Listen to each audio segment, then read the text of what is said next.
Assalamualaikum warahmatullahi wabarakatuh. Nama saya Falisana Fitri. Saya dari kelas 10 MIPA 4. Di sini saya akan menjelaskan sedikit tentang pengertian negosiasi dan beberapa contohnya.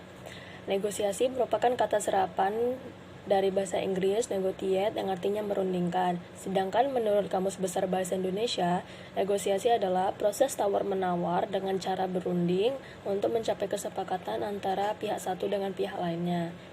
Nah, dari pengertian tersebut, negosiasi juga dapat diartikan proses yang ditimbulkan oleh adanya perbedaan dan keinginan untuk berunding. Negosiasi juga dapat diartikan proses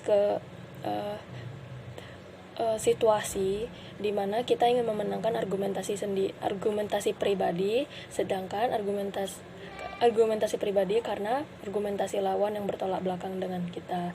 Nah, untuk memenangkan negosiasi ini, argumentasi kita harus kuat dan tidak terbantahkan. Perlu juga argumentasi yang kita sampaikan itu dengan menggunakan kata yang santun guna mempengaruhi pihak lain dalam memenangkan negosiasi kita. Nah, berdasarkan situasinya, negosiasi terbagi menjadi dua, negosiasi formal dan negosiasi informal. Negosiasi formal adalah negosiasi yang terjadi dalam situasi formal. Nah, ciri-cirinya biasanya adanya perjanjian atau hitam di atas putih dan sah secara hukum. Nah, yang kedua, negosiasi informal. Negosiasi informal ini terjadi dalam kehidupan manusia sehari-hari dan bisa terjadi kapan saja, di mana saja, dan oleh siapa saja. Selain berdasarkan situasinya, negosiasi juga terbagi berdasarkan keuntungannya. Yang pertama, negosiasi kolaborasi, di mana kedua negosiator mendapatkan keuntungan.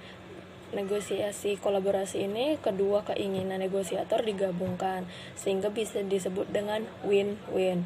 Yang kedua, negosiasi dominasi. Negosiasi dominasi ini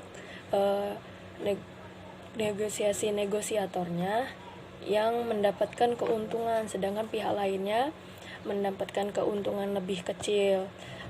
Ini biasanya disebut dengan win-loss. Baru yang kedua, negosiasi akomodasi.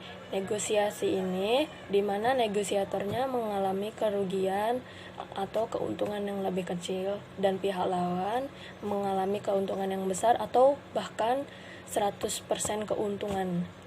Nah, negosiasi ini terjadi karena negosiator tidak bisa mempertahankan argumentasinya dan tidak mendapatkan keuntungan dalam negosiasi tersebut, sehingga negosiasi ini disebut dengan loss win. Dan yang terakhir, negosiasi menghindari konflik, di mana kedua negosiator akhirnya tidak mencapai kesepakatan dan menghindari konflik dalam negosiasi tersebut. Segitu saja yang dapat saya sampaikan. Terima kasih.